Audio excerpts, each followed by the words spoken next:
Hey, everybody, welcome to the show. My name is Conrad, and how are you, buddy? Today is the 30th of August, 2022, the year of our Lord, and I don't feel well. I got, I'm okay. I just left Random Dude Ranch where we did an episode of the OK Taco Show, and I haven't even, see, I do this every time I start recording, but I want to record two places, so do it here. Now I can record both places. So welcome to the Connie G Show. Yeah, I don't feel well. You know, you get to these points, and you guys have all had them. We've all done this, where something that you ate is disagreeing with you. Something that you ingested is disagreeing with you. But you eat so much bad stuff sometimes that it could be anything. I mean, it could be my fault. It could be yesterday. I was craving buffalo wings and pizza, frozen pizza, and I know that's risky right now. I get it. There's a recall going on with half the damn frozen pizzas on the market right now, but I still went ahead and I risked it. So could be that. Could be the wings. I cooked them. I tried to cook them in the oven, then I tried to cook them. I was gonna grill them, which I tried, but it was raining out, so the grill didn't work great. And then I was going to put them back in the oven, put them in the air fryer. They turned out okay, but it took about 14 different steps. And they're not even chicken wings; they were drumsticks because apparently there's a chicken wing shortage going on. So the point is, it could be that. It could be. I had a salad bar lunch today, and there was some questionable noodles I ate at it. So that's possible. Could just be the water. Whatever it is, I don't know if you're like me, but every once in a while you have a feeling you might have an accident. That's how I feel. So I might have an accident. Wouldn't be the first time. That's why it's called an accident. I didn't make up the word. But it's good to be here, though, back in the shed. It was good to see Shannon today. We got a lot of interesting things to tell you guys about when we can, and I can't wait to tell you. It's a big day tomorrow for that. A little bit nervous about it, but not, there's nothing I can really do about it, so there's no sense in getting super duper nervous. But just ready to continue moving the ball down the court or moving the ball up the field or whatever the phrase is that you're supposed to say, to prove that you are an adult in this life. So I'm working on those things. I didn't feel particularly great yesterday either. I did a lot of thinking, and okay, I have a few notes, and I don't know how much I can get to.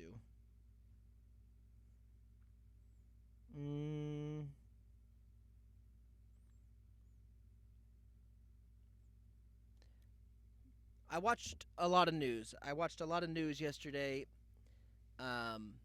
whether it be CNN. I finally got up on that Today Show. It's been a while since I revisited that. They're out of touch. They don't know what's going on. But it seemed that everybody yesterday was talking about the rocket, the Artemis rocket, that was gonna. It wasn't taking anybody to the moon. It was a test flight to see if NASA can still make a rocket that can go into outer space and eventually get to the moon. And I guess that's the plan. They're wanting to take people to the moon. I don't know why. It's billions and billions of dollars at this thing. It's like over budget. And it was every news station was talking about why it didn't launch yesterday, and apparently there was an engine failure. And if you watched as much news about it as I did, you know a lot about the R25 engine, and the fuel was supposed to be a certain temperature and it didn't reach that temperature, so they had to, stop the takeoff. They couldn't do it. Stop the countdown. And then it's like, well, we might be able to launch it Friday. If not Friday, then Monday. And if not Monday, it could be months. We're not sure. And I don't know.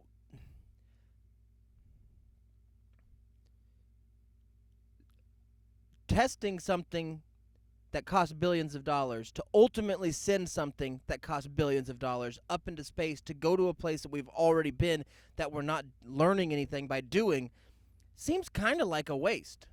And it's like we're wanting to put this national pride in it. I don't even know if NASA is going to be the one that actually does it, because they had a couple of those waterheads on there today talking about, well, they're hoping that the private companies, the SpaceXs of the world, will want to be involved in it as the program moves forward, privatizing it. It's like, guys, what you're doing has no impact. I mean, you're doing something. You can't just keep being like, yeah, we're going to build a rocket and go to outer space. We've done that, dude. Yeah, I think Elon Musk sent a car out there, so it's floating around. It's zipping around out there. When I say we, I mean the country. I've done none of it. I've built a rocket, I think, or made something out of a 2-liter bottle one time, but I've never, it shot up pretty good, and I was impressed, and that was fine. I was good. I was done. Because I told myself, well, what if I make one that goes further? And somebody around me was like, well, what are you going to do if it gets out there? And I'm like, I don't know, nothing. Then why would you do it? Just to see if I can do it. And that seems like what NASA does. Not all space.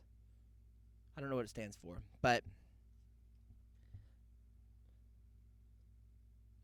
to send a rocket that costs billions of dollars to have it come crashing down to start over again, what are we doing?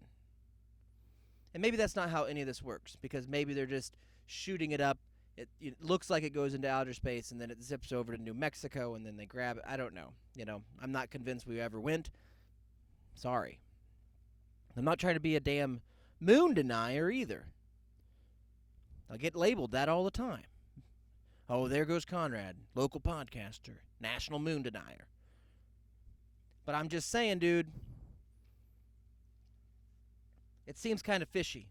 Russia's in the news. Yeah, they're at war with Ukraine. Weird, but what did we do last time when we were talking about Russia? We can't have a new Rocky movie come out. We can't have Rocky 4 come out to solve the damn Cold War. So what do? If I can change, you can change. We all can change. So, hey, let's build a rocket. Where do we go? Well, where did we go last time we united this country? The moon. Let's go there. Meanwhile, the private ones are like, we're going to Mars. I mean, Richard Branson, I think, is on the moon right now. He took a hot air balloon up there drinking coffee. So, here's an idea. If you're a rocket scientist, to me, it means you eclipsed, no pun intended, you eclipsed all of the other science that you could have gotten involved in. You know what I mean? You could have focused, rather than on rocketry, you could have focused on medical or all these different things. Biological science, I don't know. And we have a lot of problems going on that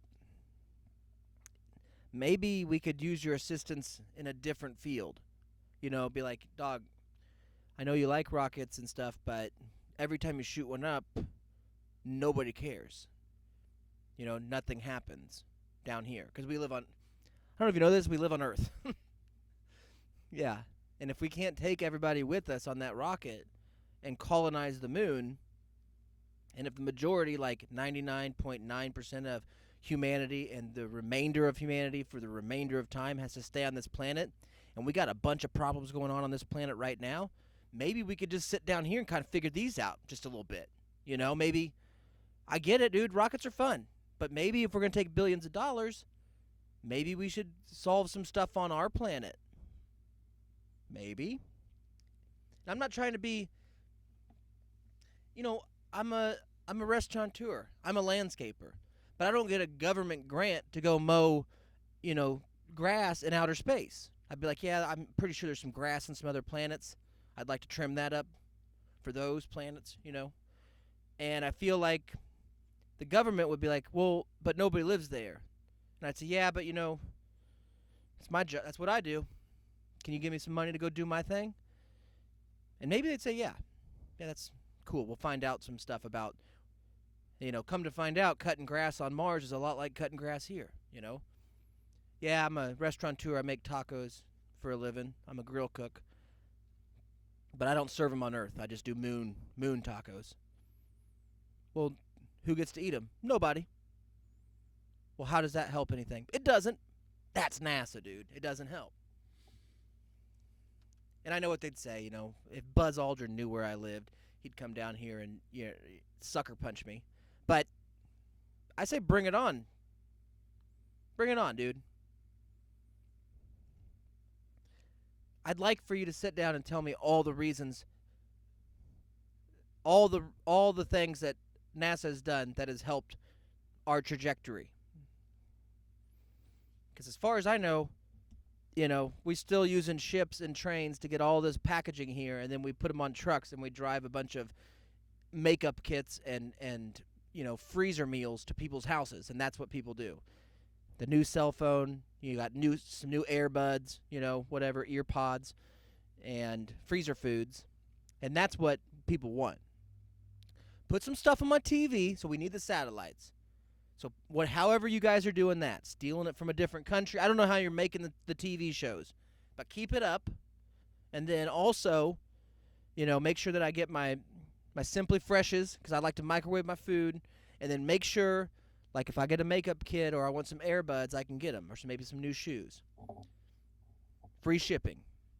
And that's America. That's America, dude, but that's not all of America. There's also Nebraska. I don't know if you guys have ever been to Nebraska. It is north of Kansas and south of South Dakota, right there in the middle there, kind of sandwiched.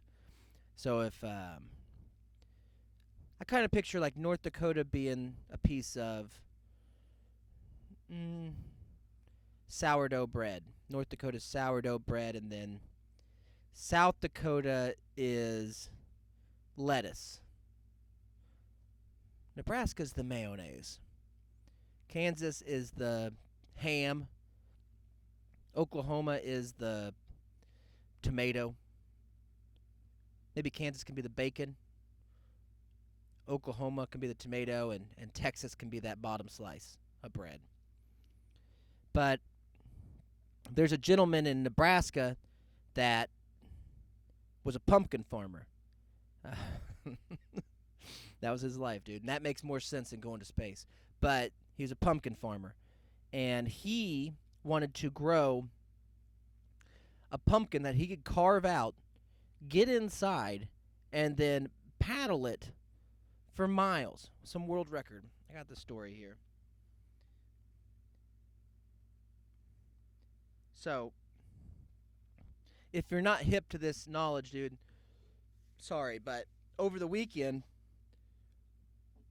the Nebraska Cornhuskers went to Ireland to play football against the Northwestern, whatever they are, Grizzlies. I don't know what their mascot is, Northwestern. So they get there. They're supposed to win. I think they beat Northwestern by 50 points last year.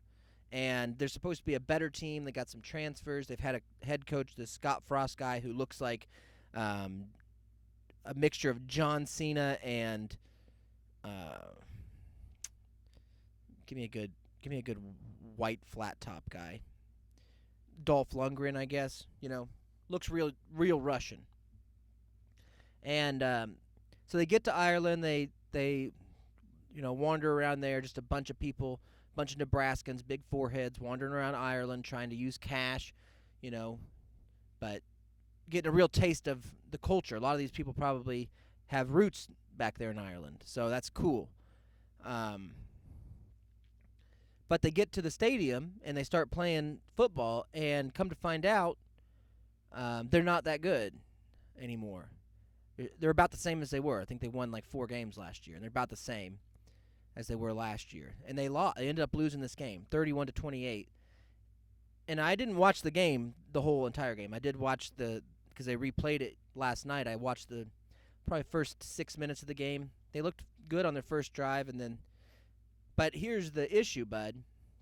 I can fix it for you if you want me to. I could, I watched your defense, and 8 of the players on your defense were Caucasian.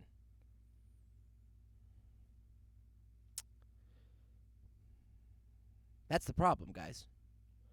Not saying they don't play hard, not saying that they don't, have a lot of heart, but if you want to win an athletic competition in this country, I'm sure if these Nebraskans had lined up in Ireland and played a bunch of Irish people, they'd be a lot better than them. I don't know how much American football Ireland's playing. I'm sure they got a league somehow. But if you're going to play Northwestern or any other football team that is based in America collegiately, the athletes that they're going to have are predominantly black and better athletes than white. And I'm just saying, if you want to be more competitive, look at your roster and then change it. That'll fix a lot of that problem. You'll probably win a few more games. That's my opinion. And I only base that off of the fact that every other team that I see that wins, usually, and when I say usually, I mean every time, black players are winning those games. They're better athletes at football. I don't know why. God wanted, them to be better at football, I guess. Blessed them with these amazing talents that no matter coaching or spirit or drive, every once in a while you'll find, sure, there's a Wes Welker mixed in. There's a Christian McCaffrey that can run the ball. Those are called anomalies. They're not the rule. The rule is you want to win, get the best athlete. The best athlete in this country is black American. That's the best football athlete that we have. So go for it, I say. Try your best. But you have better chance of carving out a pumpkin if you're a Nebraska Caucasian and floating down the river like this guy did. He floated 40 miles down the Missouri River in a 846-pound pumpkin is what he ended up doing. And when people So, a Nebraska man celebrated his 60th birthday last week by floating down the Missouri River in an 846-pound pumpkin named Berta, likely setting a new world record in the process. Dwayne Hansen, I went to school at Hansen, not the great musical band, but with a Hansen nonetheless.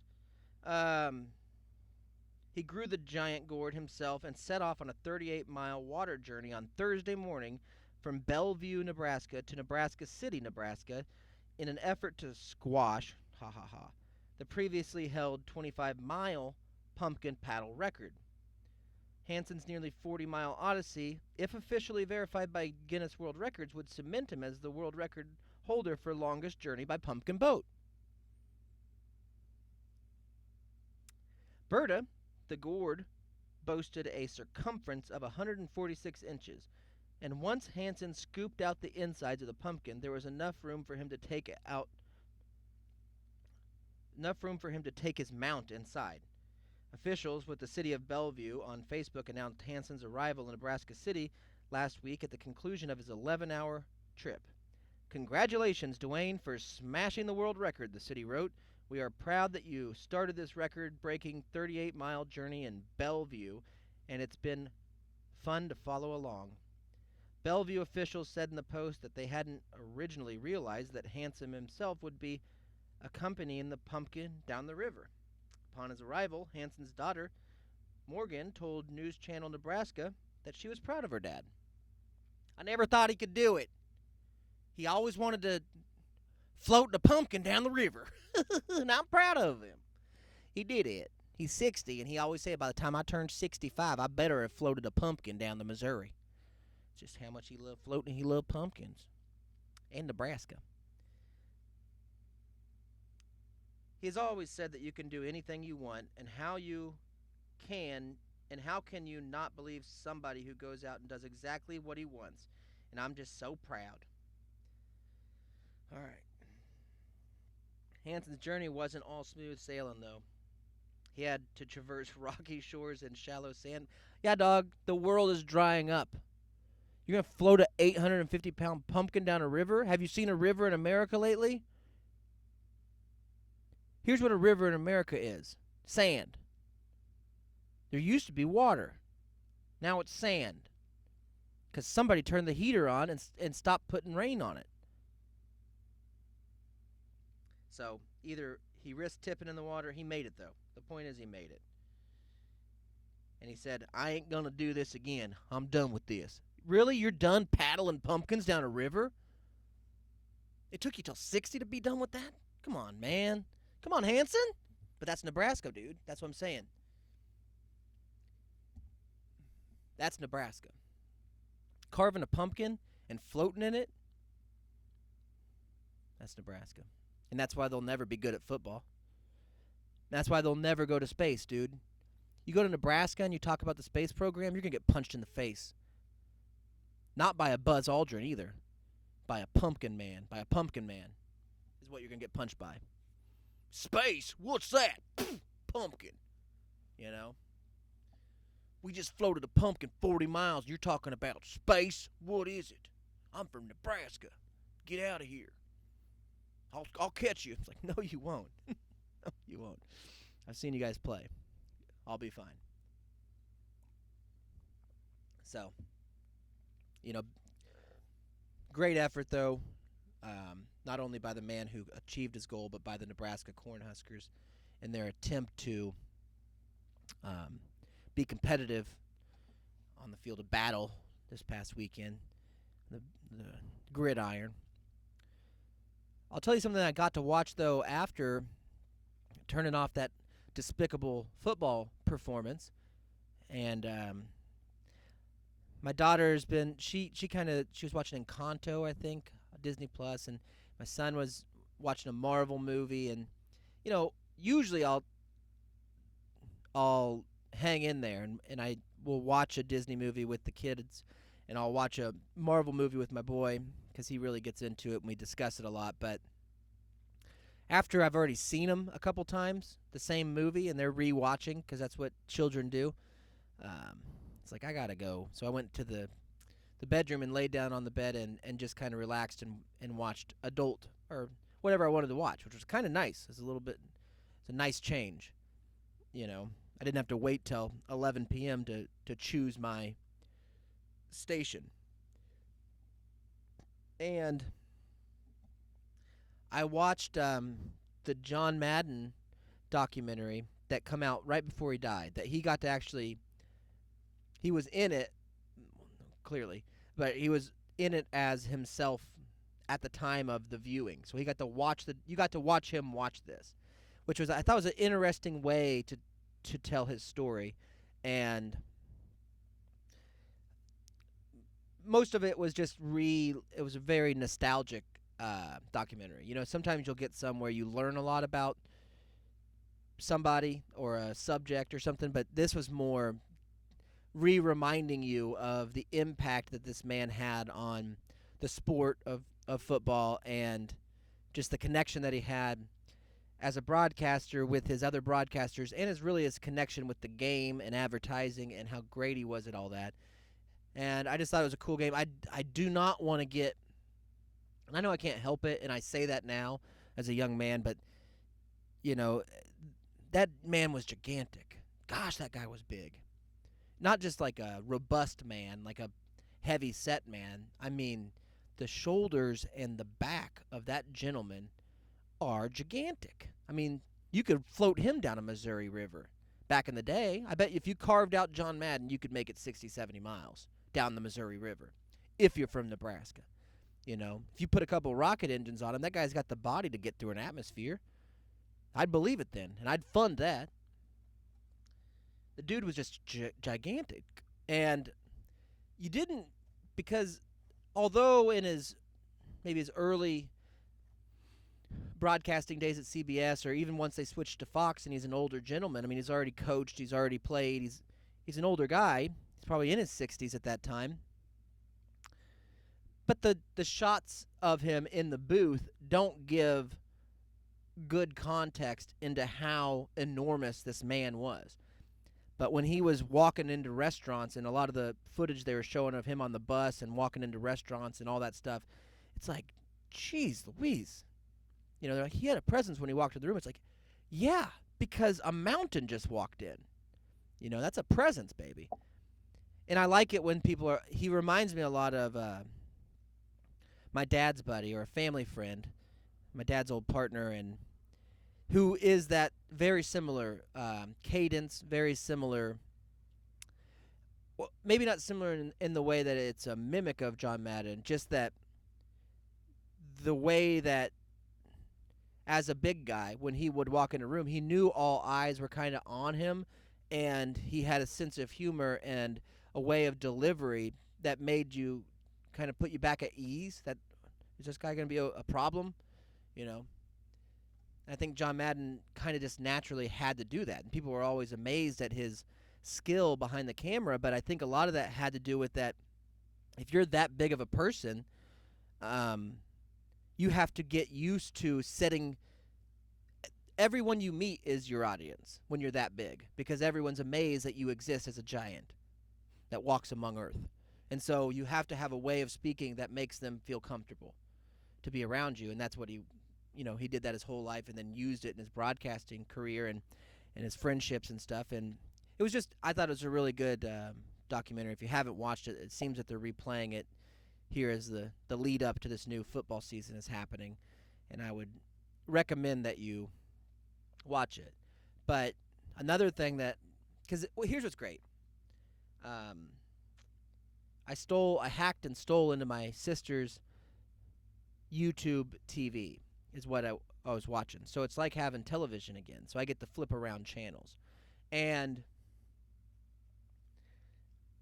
I forget that was, speaking of nostalgia, that was my favorite thing to do when I had cable. There was a brief moment in my adult life where I lived at the Blumpkin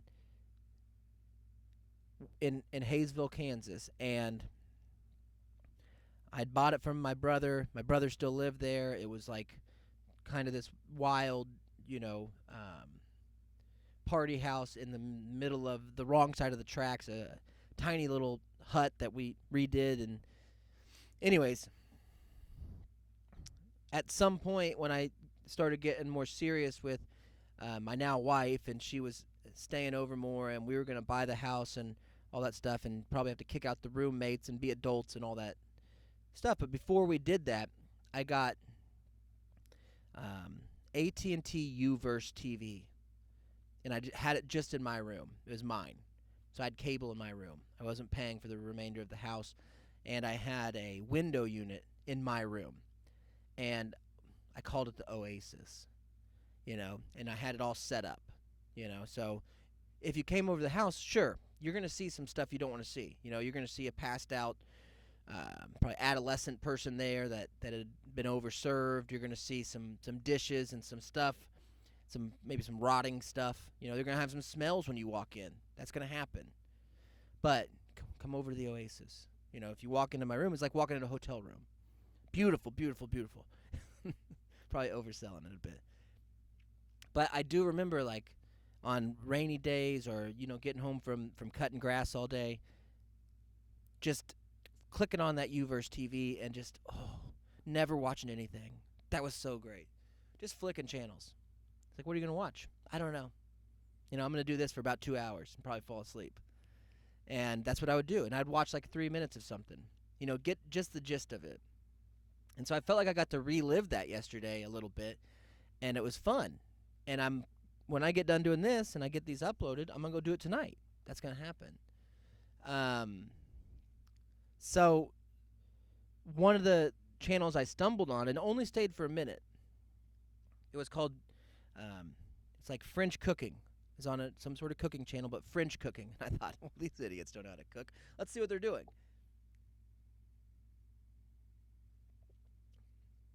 And so it takes you to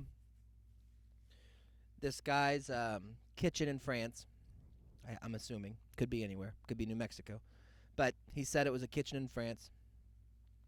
And he is making a cheesecake, is what he's making for this episode's recipe. So when I tuned in, he was with his hands crumbling up all the graham cracker. He's crumbling all that up and putting it in the bowl, make it real. He's like, that's the texture you want. Didn't have I don't know a French accent. Didn't have a great one. That's the texture you want right there, you know. He's wearing a sweater, you know. I don't think he lived in a beautiful home, and I don't think they even use central heat and air over there. So it's all, you know, open. They don't believe in that kind of crap. So that's the texture you want. And then he kind of put it in this little cake tray that had a clamp on it. That's how you make it, I guess. You clamp it, and then you fill it up with, and he made his out of goat milk, because he has a goat farmer, lives right down the road, he said. And so what the best part about this, I don't even know how you find it, but I hope you do, because it cuts to like, yeah, I could use cow's milk, and I love cheesecake with cow's milk, but I also like cheesecake with goat's milk. It gives it a different texture. I don't even know if I've had goat cheese. It's awful. But goat's milk, maybe it's not. I don't know. But maybe that's a French thing.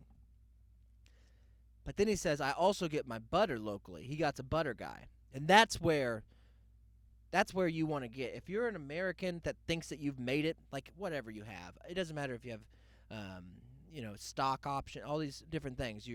What your equity is, how much liquid capital do you have? People say this kind of crap. I don't know. All I know is if there's ever a day I got a butter guy, I've made it, dude. I'm Butterman, And he's like, I get it. And they hadn't shown the butter yet. It's like, I get all my butter from down the road too. I've got a butter guy. And I thought, what's this guy doing? He opens up the fridge and he pulls out this. It's not a stick of butter, dude. It is a pile. He got a pile of butter on a big tray, and he sets it down. He's like, so what you're going to want to do is you're going to just get this buttermilk, and you're only going to need about half a cup, he says. And when he said it, if you have ever got a stick of butter, right, and it's those normal little Nebraska football player size wiener sticks of butter, it's about 5 inches of butter. If you've ever read the little notes on it, it's got cup marks on that butter saying that this whole stick is 1 cup of butter. And so a half would be half a stick. A little 2.5 inch stick of butter would be half a cup. This Frenchman does not know that, because he took what had to have been 3 cups if you went by the stick measurement of butter. Just a big old scoop out of this pile of butter, put it in this pot, got it melted down, and then mixed in the goat's milk. I don't know how he did it. It had a mixer and all kinds of crap involved. I kind of flipped in and out. But what the grossest part about this is, and I love, so far I'm with him. I don't know about goat's milk, but if you're using that much butter, dude, we're on the same page. But what got confusing is like, well, what do you top it with? And you think, at least my preference, I do enjoy cheesecake. I'm not a big sweets guy anyways, but if I was to have a cake, I like ice cream cake and I like cheesecake. And maybe just a bite. I could do a bite of either. So I'm not the greatest guy to ask on this, but this guy, when I like mine, you get the either nothing, plain, or maybe just a drizzle of like a strawberry or a drizzle of raspberry.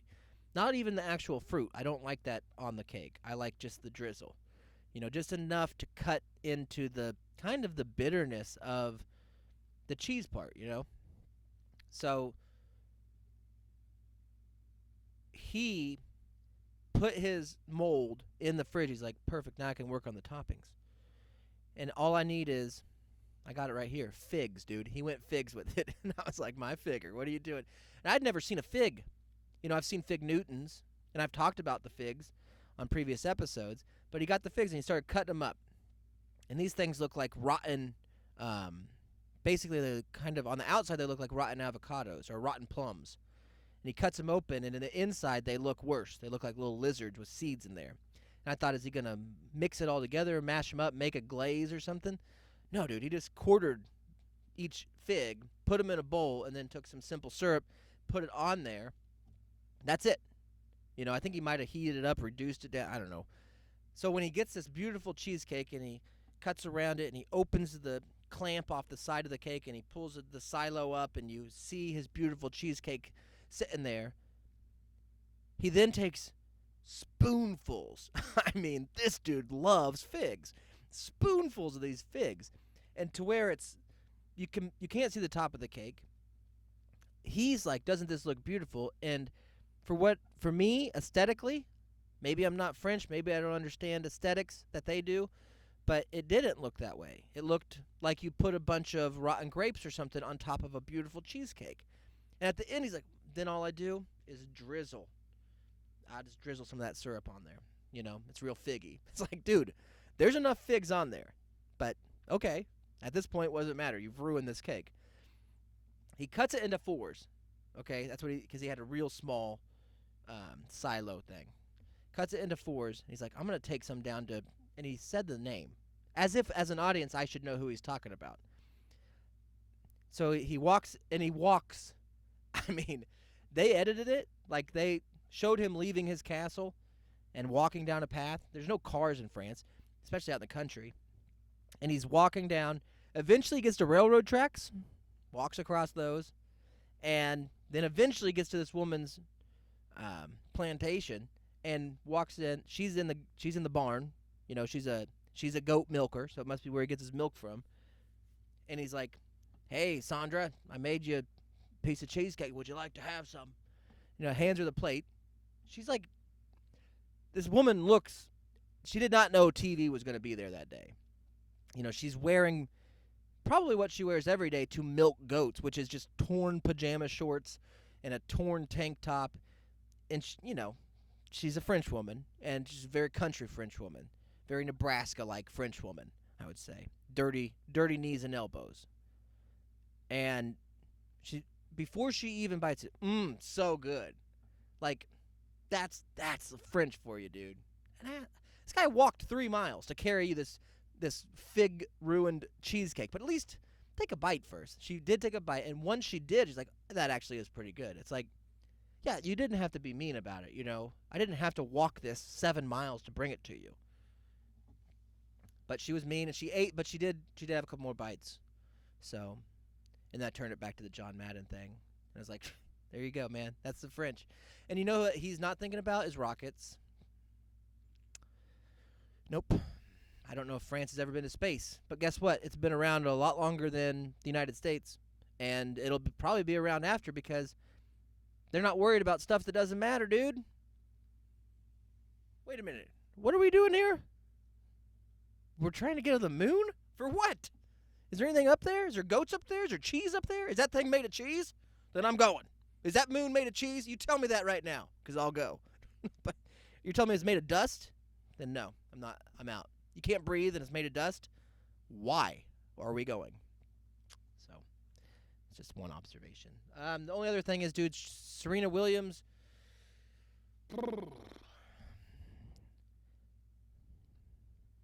It's okay. You know, you were the best that ever was. You were the best that ever will be. Just, it's okay. You know, you can be done. You know, she is built a lot like John Madden, and I think she's beautiful. I think John Madden's beautiful though. So, and I'm not French, but she is built a lot like John Madden. It's just so. It's funny because if you look at the 20 years ago, when she was, 20, she doesn't seem. She still seemed more John Madden-y, but she seemed bigger than the competitors that she was. Because there's no weight class in tennis. There's no like. Maybe there should be. Because she might be one of our first.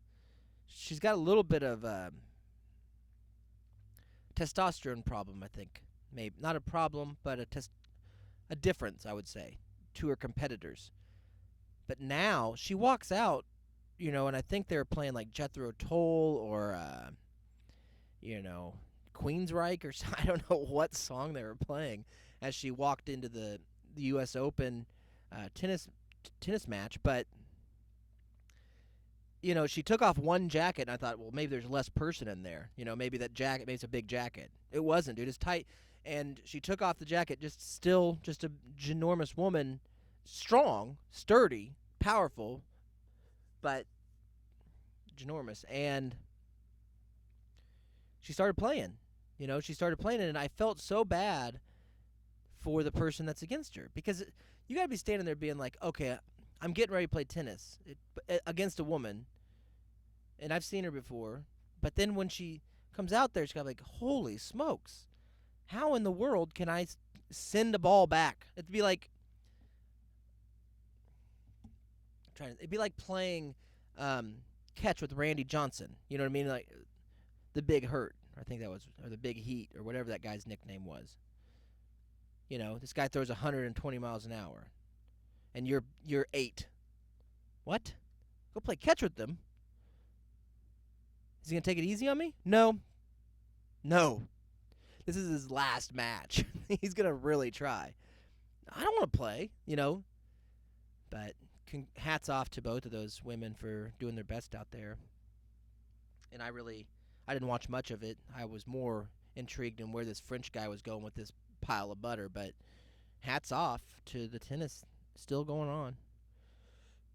So, shout out to my boys down there in Mississippi, B. Favre. I know you guys are flooding out. I don't know if your farm's in it, Favre, but keep your head above that water, dude. And then also find some water to drink, because apparently that's an issue too. So, the whole country is flooded this year. Nobody's talking about, or not enough, I don't think. The fact that the desert flooded, but it was also simultaneously the driest it's ever been, and Lake Mead's drying up. The fact that Dallas was just underwater, and now some town in Mississippi's underwater, and it's like, should we be underwater right now? Maybe, I don't know. Maybe I'm wrong. Maybe it happens every year, but it seems weird. So, I try not to read too much into that stuff, or I read a lot into it. But either way. I'm going to get out of here. If you guys like the show, thank you. That's step 1. Step 2 is subscribe to it. You can subscribe on the Connie G Show, on Spotify or iTunes. I'll release the audio, sometimes the video. I don't know how that works. You can subscribe to Con Radio on YouTube. That's where this video episode will be, at Con Radio. I put all the Connie G shows there. I put all those guys from Wichita's there. I put all of the OK Taco Show there. And Monday morning papers, or middle of the road papers, I need to talk with Coach Casey from those guys from Wichita. He hosts that show now. Him and TJ do a great job, and if they want to do, before they get so many episodes, I need to pull them onto Con Radio too, because it all kind of comes out of the same studios and creative. We're all buddies, and if any of that stuff can help each other, we should be doing it. So I guess what I'm saying is, if you like this show, you can subscribe to just this show, the Connie G Show. But if you like it so much, check out Con Radio. It's got this and everything else. So most of it's free. There is some premium content, and we're going to be doing more and more premium content in the future. But there will still always be a free side for everything.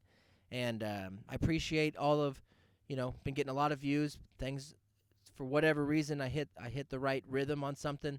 And so hopefully that continues. It continues with your help. We don't have anybody. I can't look at a producer. It's me.